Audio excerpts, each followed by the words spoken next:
How much my free game made on Steam. If it's a free game, how did you make any money? Let's give you some context. I've been playing games on Steam since the Half-Life Counter-Strike days. I've always loved the idea of making games, and publishing on Steam has never been easier. But saying that, it's been extremely hard, but very satisfying and rewarding. So before I reveal the stats on the first couple of months and the sales, I wanted to share some tips and tricks and create a bit of a tutorial guide for those in similar positions, because when I was creating this game, I searched every video on YouTube on how to publish on Steam and the best way of doing it. I watched all the game developer conference videos, so I just know that the algorithm on YouTube is hungry for this kind of content for people like me, so let's dive into it. I have some experience from game development from about 10 years ago. I made a game called Pizzapressor, which was basically a cookie clicker clone, but I learned a lot of HTML, CSS, and JavaScript, and it was fun. I enjoyed building a community. I enjoyed the process of actually creating a game and fixing the bugs and all of the bits that come with making your own game. So then, unfortunately, it didn't make that much money from ads, so I thought the next best place is Steam. So, time skip 10 years later, AI has advanced, the internet has advanced, I've got better, I've got more patient, so I was finally able to tackle making my own Steam game. Pizzapressor was an incremental game.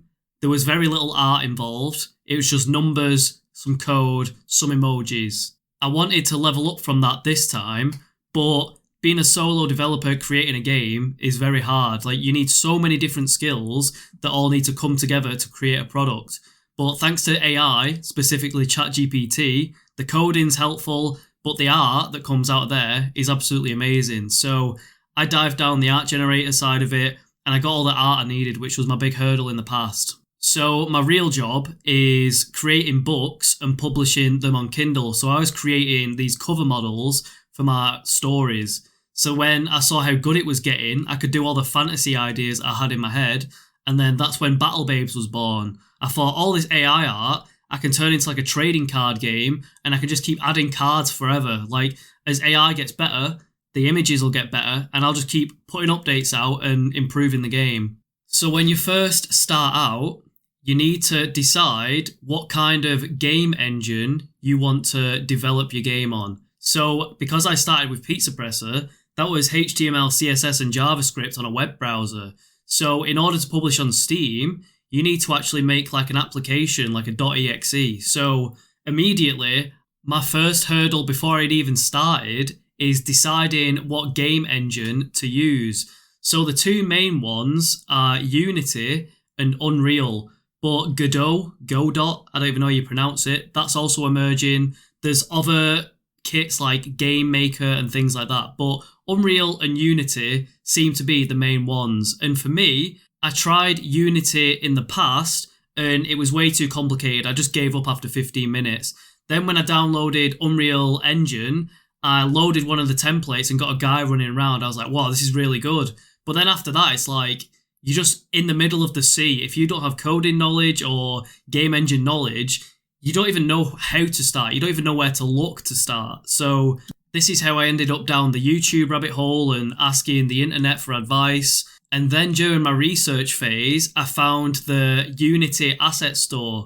And the game I was trying to make was a trading card game. So when I found the asset, the trading card game engine, immediately that's cut out like a year of learning how to code, how to make the game, how to do like the skeleton of the game. So straight away for 50 quid, I was like, yep, I'm happy to skip all that effort and all that time and all those headaches to get a bare bones skeleton that I can plug my own art into. So whatever game you're trying to make, especially if you're a noob like me, maybe look for like a template. If you're on the Unreal store, there's less templates available that I've looked for than Unity, but who knows, like, it's going to depend on the game you're trying to make, and it's going to depend on the time you're watching this video. Like, Unreal seems to be making insane plays, and Unity seems to be shooting themselves in the foot, so we'll see how it progresses. But for me, I found the perfect asset, trading card game engine, installed it. It took like 2 or 3 days to actually get it working because my Unity hub was conflicting with my other PC, and straight out the gate, I've hit this hurdle. Like, I can't even get the template working. How am I going to code a game? How am I going to make a game out of this? But I clearly got it working in the end. And in that moment, I mentally prepared myself for all the hurdles I was about to go through. I knew this was going to be tough. It was tough when I tried 5 years ago. And you've still got to learn a load of things, even though you've got a template, blah, blah, blah. I will say, if you are going to commit to buying an asset, make sure in your head you can finish the game completely. So thankfully, the asset I bought, the YouTube tutorials were amazing. The documentation is really good. There's a Discord where you can ask the developer questions. So before you bite the bullet on whatever template, make sure you can literally complete the game in your head. Like, I'll do this bit, I'll do this bit, I'll do this bit. So for me, my hurdle, which I massively regret, this is one of my biggest regrets, was going free to play at the start. Like, in my head, I wanted it to be a free to play multiplayer card game, and then I'd shove microtransactions in there where, in order to skip the play time, you could just buy some coins and then buy the cards you want. But I didn't want you to have an advantage. So here's my main problem. I didn't know how to set up Steam microtransactions, and I thought it was just another hurdle I'll eventually hit, and then I'll get round to it and I'll figure it out and everything will work. This never ended up happening. It was too complicated. The Steam documentation alone is like insane. So not only do you have to like learn the game engine, you also have to learn how to connect everything in that to Steam to make it all work properly. So if you're like me, it's your first time doing anything with Steam and Unity or whatever, a new game engine, don't add so many things that'll make it difficult. So multiplayer adds an extra layer of complexity. Getting PCs and networks to speak to each other is just disgusting. Setting up APIs and databases is horrible. Like, even with good tutorials, it's just a nightmare to deal with, especially if you're a noob like me. Then once you get multiplayer working, you've then got to connect the Steam Works library to the game, and you've got to make sure the database is secure, because now you're dealing with like money and microtransactions, and I just got myself in way too deep. I should have just charged like $5 for the game and then just kept updating that game. But like I say, the free-to-play multiplayer thing, I just latched onto that in my head. It's like, I just really wanted it to be free-to-play and multiplayer. But I went through all this effort, all this work, and the multiplayer function doesn't even get used. Like, it's hard getting people to play your game. It's hard getting people to play a multiplayer game at the same time. So make sure your marketing budget, make sure you have a marketing budget. Make sure you put enough time into doing marketing. Like for me, I started the game in January, finished the main free-to-play version by the end of the month, and then I submitted it after connecting the networks and getting the multiplayer working and getting Steam working. Then through February, I released the DLC, which was like it's like an £8.50 expansion to like show some support. If you like the game, buy this. But I should have just, from the very beginning, just charged $5 for the whole thing, and I think I'd have been a much better off. I'd have saved myself like a month of headaches from figuring out the code, and I'd have saved myself just a lot of annoying faff that I'm currently going through. So I've just launched the Lightning DLC, which the Steam store page isn't even live. It's currently in review, so I thought I'd make this video while I've got nothing to do. Here's some more things I did wrong. I made it free to play and I made it multiplayer, so I have to pay for servers. So the whole thing straight away was just destined to fail. But like I say, I just wanted it to be free to play and I wanted it to be multiplayer, so it is what it is. I've succeeded, and for 2 months it worked. But did anyone play it? A couple of hundred people. I had 13,300 odd people claim the game, and then a couple of hundred people downloaded it, and then a couple of hundred people actually played it. There's about 5 sparks on my graph where 2 people were playing at the same time. So maybe that was like friends trying to battle each other on the multiplayer. So hopefully at least one multiplayer game happened. There wasn't just me and my friends, but hey ho, it is what it is. So you have to pay $100 to upload your game to Steam, and they cover all the back-end Steam stuff. I had to pay £50 for the Unity asset I used. They often go on deals and sales, just like Steam games. So it was like 50% off, so I snatched it for £50. Then you've got to pay for the servers. So I didn't pay. I had 2 months credit for the servers.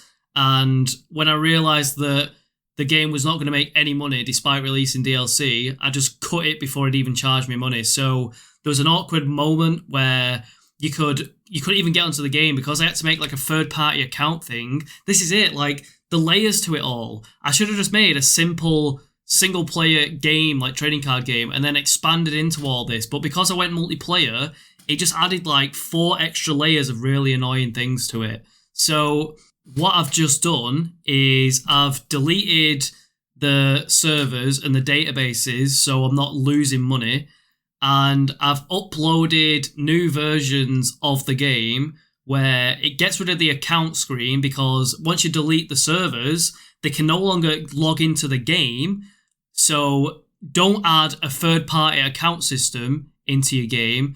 It literally turns people off. I was reading a Reddit comment as well before. It's like one of the threads was, what scares you away from buying a game or playing a game on Steam? And the 2 most voted things were early access and third-party accounts. So because I added this multiplayer aspect to the game, the problems and the headaches that arose from it just were not worth it at all. So if you're new to all this, don't make it multiplayer yet. Wait for the future. Don't add third-party accounts. People say they don't like the early access tag, so I never did that. But my game is literally early access. Like, it's scuffed. So really, it should be early access. You should pay like a $5 for it, and I'll just keep updating it. But because I went this like free-to-play multiplayer launch, you kind of committed then. And then once you give all them free licenses out, that's like 13,000 people that'll never buy the game because, well, you've already given it out to them for free. Make sure you know what you're doing with the microtransaction side of things. Like, yeah, I'm just waffling and repeating myself now. But the game was an excellent learning experience. Like, even just publishing a game on Steam, I didn't care about the money. That's why I made it free to play and multiplayer. The main thing was having a game on Steam that I've made myself and showing my friends, saying, look, I've made a game, it's on Steam, do you want to play and we can fight each other? So once I'd done that, my mission was complete. So then now I'm pivoting. It's like, okay, I've done all this work. I've paid £100 to get the game on Steam. I've cut the servers because they're just an absolute money drain and no one's actually playing it anyway. So how are we going to improvise, adapt, overcome? Like, let's actually do something with this. That's why I just released the Lightning DLC. Go check it out. I have got another one coming out soon called Love and Death. So I just add different hero decks. So it started off with like Fire, Water, Nature. Then I added Blood, Sun and Moon. I've just launched this Lightning one. And then I want to do Love, Death and Astral. And all the hero powers are different for each deck. And each hero deck has its own theme. So Lightning, you get like Pikachus and stuff, but not really Pikachus, but Lightning Babes. Fire, you get Fire Babes, and it's all fantasy and relevant. So the thing you're actually here for, I've got enough watch time, I've waffled enough. If you have any comments, by the way, just leave something down below and I'll try and answer it as soon as possible. But the nitty gritty details are, when I launched the game, I was getting a couple of hundred free claims a day. Then it kind of slowly fizzled out after 2 weeks. Then I released the DLC a month later, and then that got 2 sales originally with like 40% off on my launch sale. Then it got 1 sale, which was like full price. So seeing the number go from like 10 to 20 from one person purchasing it is really cool. Like when you log into your account, it's like, wow, I made a tenner. And I've just been like, do you know what I mean? All I did was log in essentially. Well, you get the idea. Then I was like, okay, let's try doing a Steam sale. And I knew the servers were going down, and I knew I was coming out with new DLC, which will like give you the previous DLC anyway. So this whole project is just an absolute mess. But I'm a new developer. I'm on my own. I'm learning as I'm going. So everything I'm learning now, my next game will be a lot better. But hey ho. You got to crack a few eggs to make an omelette, or so they say. So the Steam sale, because I knew I was releasing Lightning soon, put it down to like 93% off, and it cost like 50p to buy the game. I literally lowered it to the lowest possible price point just to get some sales in, get some eyes to the game, get some free claims on like the free version. And it did bring eyes to the account. I went from like $20 revenue to I'm on $42 revenue now. And there's only been like, I don't even think there's been any returns, but Steam take a 30% cut on everything you earn. So when I'm selling a DLC pack for like 50p, Steam are taking 30p of that. And I've already paid £100 to get onto the platform. I've already paid for the Unity asset. And then if I kept the servers online, I'd have been paying for them. So currently I'm 150 in the hole. If the servers were running, I'd be like £40 a month in the hole because I set the servers up wrong because I'm new to all this. I was like basically making new servers and new databases for each DLC, and quickly I could see how much of a mess I've made of it. So I've cut it out already, so I didn't even get charged for any of it. With DigitalOcean, you get like 60 days free, and that's what I did. So 150 in the hole, and I've made $42 back. But on the bright side, this is the beauty with passive income. Like, this is why I made a YouTube channel. This is why I made a TikTok channel. This is why I made a Kindle account. Whenever you make a game or a video or a book or something epic, you can keep it on the internet forever. And no matter what, it'll just be there. Like, it'll constantly trickle in income over time. So if you make 100 different income sources over time, you end up making a lot of passive income. So it worked with YouTube, it worked with TikTok, it worked with the Kindle. So I've no doubt once I get my head around Steam, which this first project has done, I'll be able to start making good income off Steam. So I needed to market better, which is kind of why I've made this video as well, to get some like long-term search funneling down to Steam and my YouTube channel, blah, blah, blah. Now that I've released another DLC, I can sort of like chain combo sales on my account. So you can only do a Steam sale, like I don't even know what it is, every couple of months or so, or maybe every month max. But if I release 10 DLCs, I can have like a sale going every single month. And then if I create a new game with 10 DLCs, blah, blah, blah, I can keep doing that. So I'm going to see how well this Lightning DLC does. If it makes absolutely no money, my plan is to scrap everything. And then there's an option to switch your game from free to play to paid. You can only do this once with Steam. So if Lightning makes nothing, I'll message Steam saying, look, I've got a new update, Love and Death. I want to convert it all into the main game, and then just release that main game for a $5 instead. So stay tuned for the results on that. If I've missed anything through all the waffle, like the key point of this video was how much money my free game made. So $42, there you go. But like I say, $150 was spent making it, but this will be up there forever. I can keep adding DLC. I can actually promote it. Like, I've done no effort. I've put in no effort to promote the game. I've not paid any money to advertisers. I've not run ads. I've not even posted on my YouTube or my TikTok very well. So, do you know what I mean? There's still avenues to make money. I'm in the red currently, but no doubt I'll be in the green in the future. I'm pretty relentless like that. So I'm just going in circles. Love you all. Leave a comment. Hasta la vista. Peace.